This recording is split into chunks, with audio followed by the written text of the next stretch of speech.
Hello, I am Yannis Aratsis, a planner at the Department of Planning and Regional Development at the University of Thessaly, Greece. I would like to welcome you to our ESSPIN Open Access online courses about inequality. ESSPIN is a research project funded by the European Commission Horizon Programme to study economic, social and spatial inequalities in Europe. Our research work lasted for 3 years and it was the outcome of collective effort of 13 universities and research organizations. It is now over and we would like to share with you some of our findings. I hope you will find them useful. So, today's presentation is about the impact of the European Union Cohesion Policy on regional inequalities.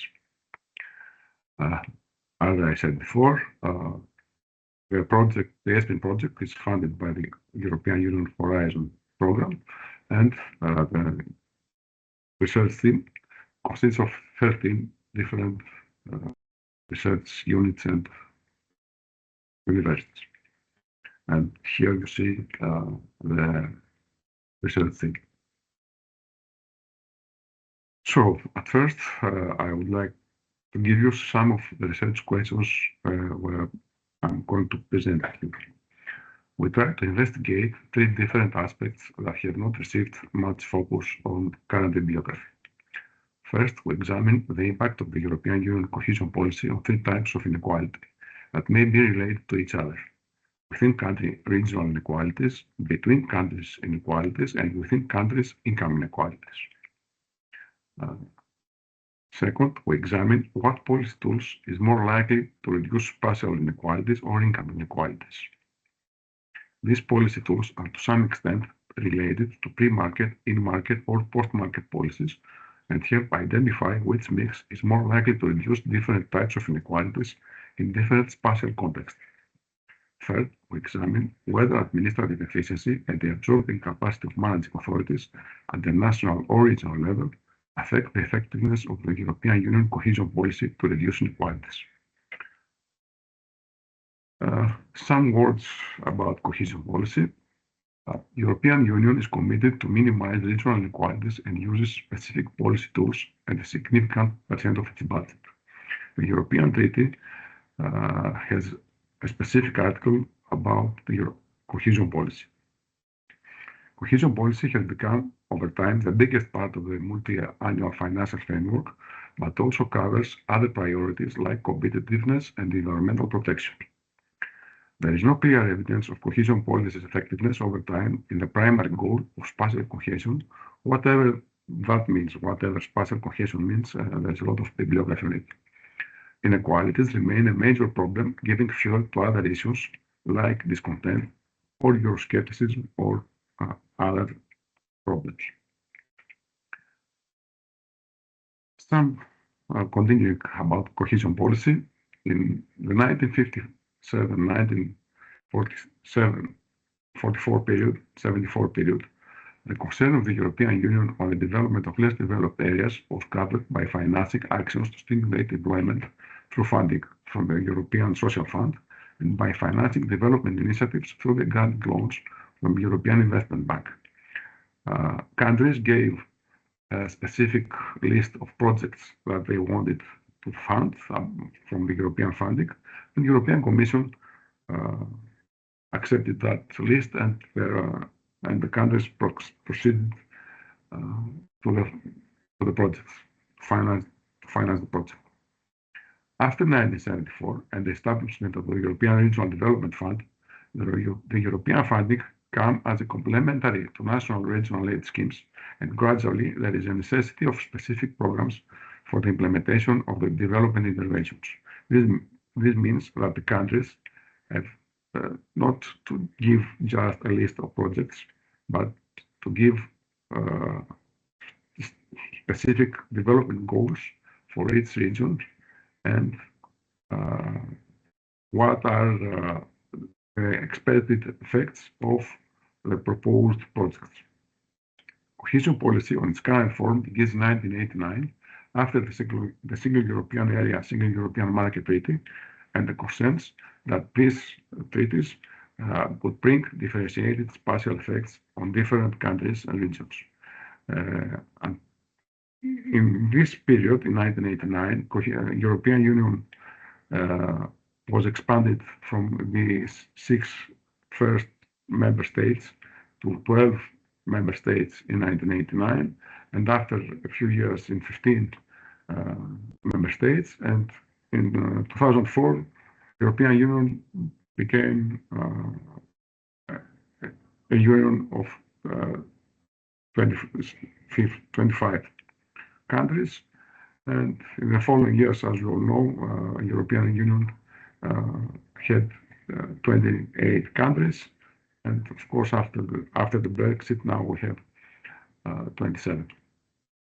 Currently, cohesion policy receives more than 30% of the European multi-annual financial framework, and there is already a discussion for the future of the cohesion policy after 2027.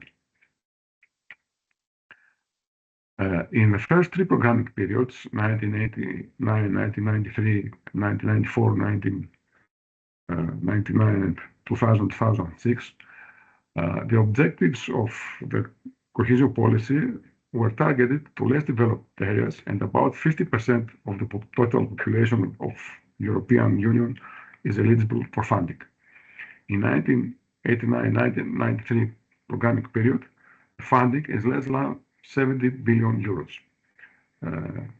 As you see in the slide, in the next period, 1994-2000, the same objectives, more or less, were for the cohesion policy, and more or less the same population. But after the programming period 2000-2006, new objectives are adopted, and after 2007-2013 period, all European regions are eligible for funding, and cohesion policy supports European Union's development goals. Funding now for the 2021 period until 2027, the funding is over 350 billion euros. And all European population is covered. And the goals for the 2021-2027 period is Smart Europe, Green Europe, Connected Europe, Social Europe, and Europe closer to its citizens. Next, I will present you some data on cohesion policy. This graph shows the total funding from the European Structural Investment Funds per capita from the years 2000 to 2022. In this period, the most part of this period, we have 28 countries in the European Union, not for the first 5 years. And until 2022, UK still receives funding from the European Union, and because the Brexit was not over yet. So we see that the overtime per capita spending over the years is increasing, mainly in less developed countries. As we see in the graph, Eastern European countries receive per capita a lot of funding, and the second biggest funding goes to the southern member states. These are the actual per capita payments for each programming period. The graph is split for the 3 programming periods under consideration: 2000, 2006, 2007, 2014, 2013, and 2014, 2021. And now we see that actual payments vary over time, but the patterns seem identical in each programming period. As you can see, at the first years we have low payments. By the end of each programming period, payments increase, and then payments decrease as most of the funding is already absorbed. But the patterns seem identical for each programming period. Another interesting graph is this, which shows the magnitude of the payments in each programming period. As we see, the magnitude is less than 1.5 of GDP in most cases. Having in mind that all the countries' budget and public investments are more than 10% of the GDP of each country, this shows that cohesion policy adds very few money on its country's development prospects. And it's something that we should take under consideration. Another interesting graph is that the absorption percentage, the cumulative absorption percentage for all structural funds for each period seems identical for all countries. This means that there are no countries that manage to absorb money easily, and this probably is due to bureaucratic regulations for all the cohesion policy. And another graph I would like to show you is how this funding is spent on main thematic areas. The green line shows that the SMART objective, which is one of the most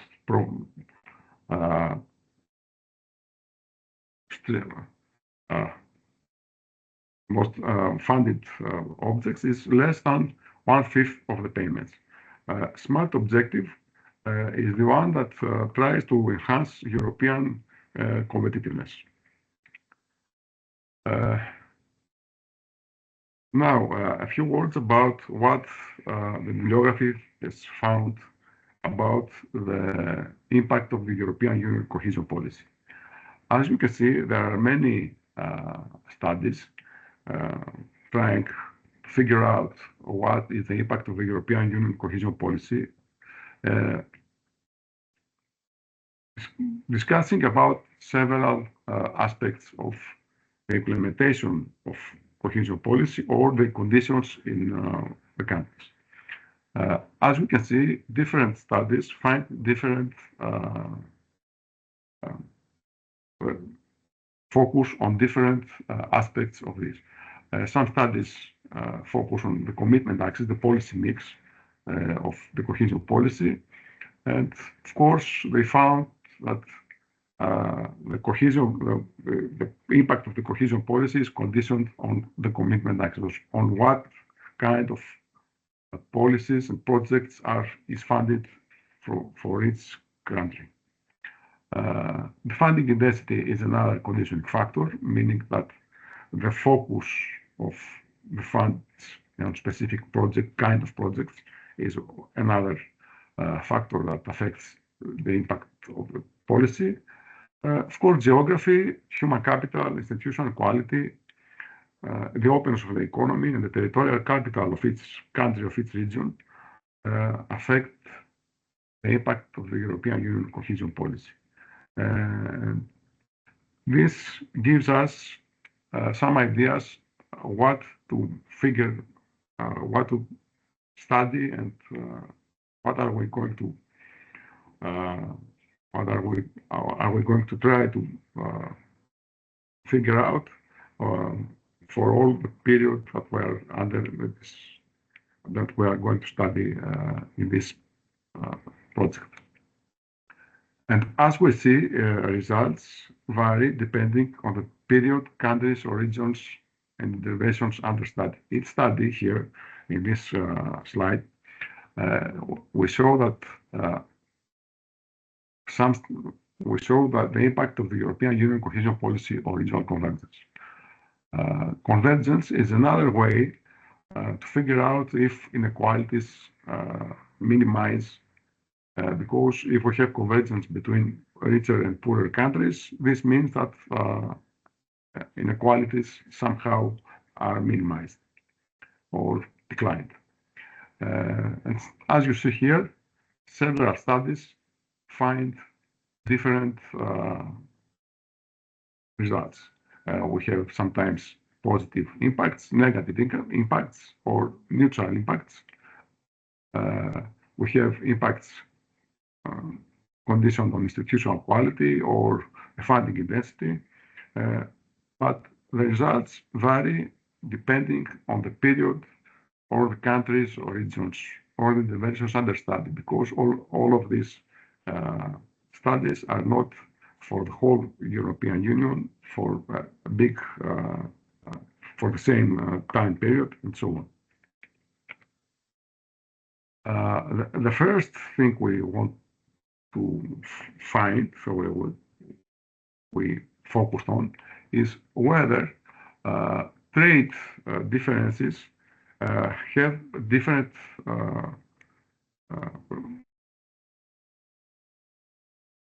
different results on the minimization of regional inequalities. So after a few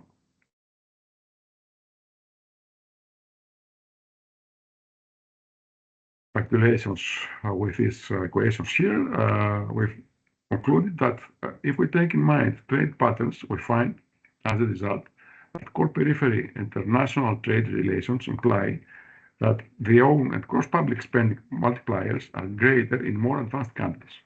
So this implies that the European Union cohesion policy needs extra effort and resources in order to offset unbalanced in-market multipliers and reduce spatial inequalities. Using a panel model on a general form, trying to figure out whether inequalities and how if inequalities are dependent on cohesion policy funding, the GDP of countries, the exports and the imports of each country, and several other control variables. We have years 2000 until 2022 and countries, all European countries except of Cyprus, Estonia, Lithuania, Luxembourg, Latvia, and Malta, which are not included, or when we consider about regional inequalities, because they are one region countries. And the variables we use, the dependent variable is the weighted coefficient of variation of GDP, the gap ratio of GDP between each country and the leader country in each year, the rich to poor ratio, which is the ratio of the income of the richest 1% to the poorest 50%. And also we use the Gini coefficient that is based on the income distribution in each spatial entity under consideration. We have some explanatory variables like the cohesion policy payments, the GDP per capita in constant 2015 prices for its spatial entity, the import penetration ratio for each period, and of all global products and services, some control variables like the public sector employment, the openness of the country, the integration, the European Integration Index, the integration with advanced countries, the government effectiveness, the employment in tertiary education, and the household tax, and the gender inequality in terms of income share. These are all control variables on the models that we used. And looking at some results of these models, at first we find, looking at the coefficient of variation as a dependent variable, we find that trade patterns reverse the impact of cohesion policy payments on within country inequalities. As you see on these red blocks, on the first line, cohesion policy, the first 1 and 2 models, cohesion policy has a positive effect on the coefficient of variation, which then goes negative if we take under consideration the import penetration for each country. And the openness of an economy positively affects inequalities, as you see in the other line. On the next model, we see we take the gap as a dependent variable, the gap between the highest GDP and the lowest GDP and the specific GDP of each partial entity. As we see, we have a direct impact that cohesion policy contributes to reducing inequalities between countries, but we have a conditional impact. This conditional impact it provides targeted support to less developed and moderately developed countries, enabling them to converge within the more advanced European Union leaders. And the other point we found in this model is that the EU integration reduces inequalities between countries, and the integration with advanced European partners can widen the gap between weaker economies and the top performers. Looking at the rich to poor ratio with the same techniques, we see that cohesion policy slightly reduces within country extreme income differences, but only for development levels above 20,000 euros. And for public employment, share less than 24% in each country or in each area. Looking at the Gini coefficient, we see that there is no significant impact, direct impact from cohesion policy, but there is a conditional impact. We see that cohesion policy reduces income inequality for public employments share less than 21 to 24%. Another thing we try to investigate is the impact of policy mix and the absorption rates and institutional quality in each country. Using some equations, we calculated the absorption rates for each programming period, and the table shows the cumulative absorption rate for the programming period 2000-2006. We have found for other programming periods the same absorption rates, and we put it also in a specific model to figure if this affects the impact of cohesion policy on inequalities. We included several variables, like the share of the investment in policies, in smart policies, the share of investment in infrastructure policies, the share of investment in human capital policies, social policies, the share of green policies, the share of agricultural policies, which is another aspect of the cohesion policy, and all other cohesion funds funding things, and some other structural characteristics of its economy, the share of employment in tradable sectors, the infrastructure as motorways, as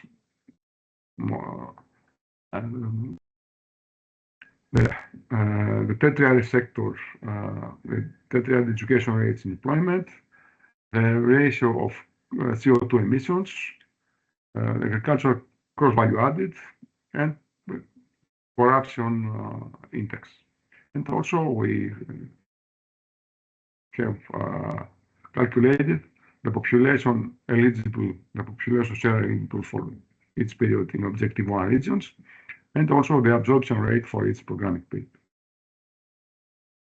As we see, we find differentiated results for all these variables. The table focuses on the impact of policy mix and provides a summary of the results related to the different types of policy and different forms of specifications.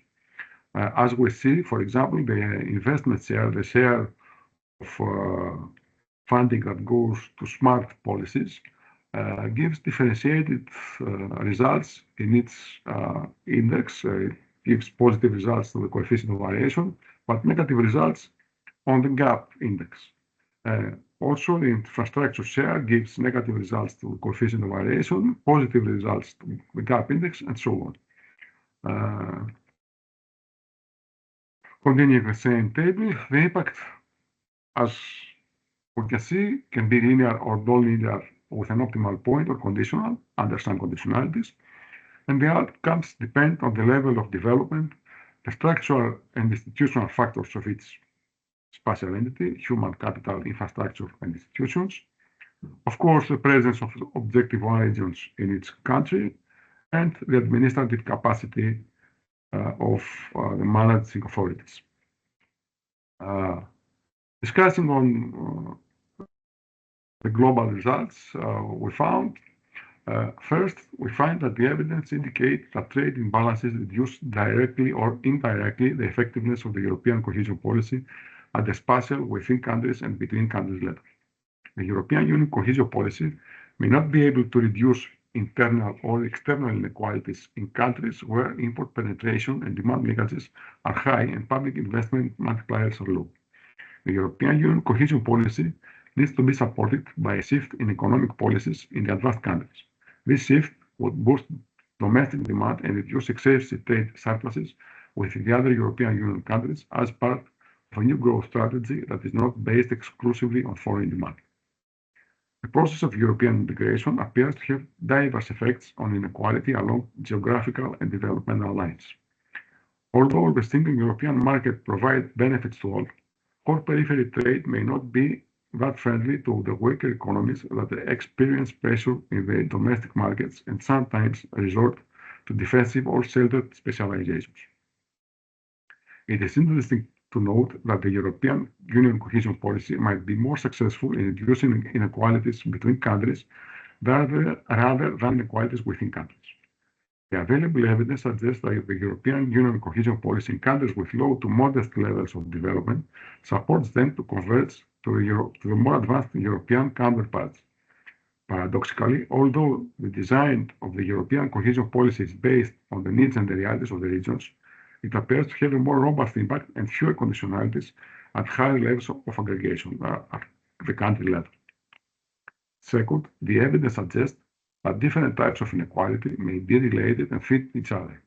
Spatial and social inequalities in the European Union tend to increase with the level of development, and they are interrelated in every society, where income inequalities contribute to spatial imbalances, while spatial imbalances trigger higher income inequalities.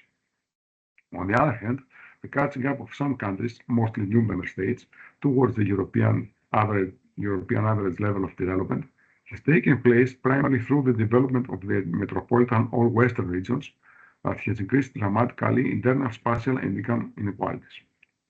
It seems that part of the contradictions of the market-driven dynamics is to generate a trade-off where national convergence at the European level can be achieved only at the expense of higher domestic social and spatial imbalances. This pattern of convergence at the higher and divergence at the lower level of aggregation, or vice versa, provides evidence that the two levels interact with each other, unfortunately in an undesired way, raising several market-driven limitations and a major challenge for the European Union cohesion policy. Third, we find that the evidence indicates that the impact of the European Union cohesion policy on inequality is conditional on a number of economic and structural or institutional characteristics of the countries. These conditionalities define limits for the effectiveness of the European Union cohesion policy, but also reveals the factors that regulate its impact either as enabling factors or as a barrier to overcome. Fourth, the evidence suggests that different policy instruments have a different impact on different types of inequality, with some of them having the opposite impact in the two levels of aggregation. Investment policies and infrastructure policies, the two major in terms of funding priorities of European Union cohesion policy, have the opposite effects on the types of inequality. Investment, which is primarily an in-market policy, tends to decrease the between countries development gap, but increase regional inequality and income inequality. On the other hand, Infrastructure policies that are primarily pre-market tend to increase the development gap but decrease all other types of inequality. In general, it seems that pre-market policies tend to increase domestic inequality, while in-market policies tend to decrease the between countries inequality. The evidence also shows that the negative impact is an important confirmation of the significance of the European Union cohesion policy, and the evidence for a positive impact on inequality is the one that matters more for policymakers. It will allow them to examine in a more systematic way conditionalities and trade-offs and design a policy mix that responds better to different needs and can counterbalance the contradictions and dilemmas of policy-insensitive market dynamics. Finally, although more efficient administrations tend to reduce development gaps and income inequality, this is not the case for regional inequality. The difficulty of managing authorities to reduce regional inequalities may be an indication of weaker administrative structures in the regions or a highly centralized governance systems that leaves limited decision-making power and limited ownership of policies at the regional level. This means that the place-based policies concept has not been properly incorporated in policy design, and also that the Lisbonization and cohesion policy did not work in favor of the regions. Thank you very much for your attention. If there are any questions, you can contact us, and you can find this presentation and many others at the site of the project. Thank you.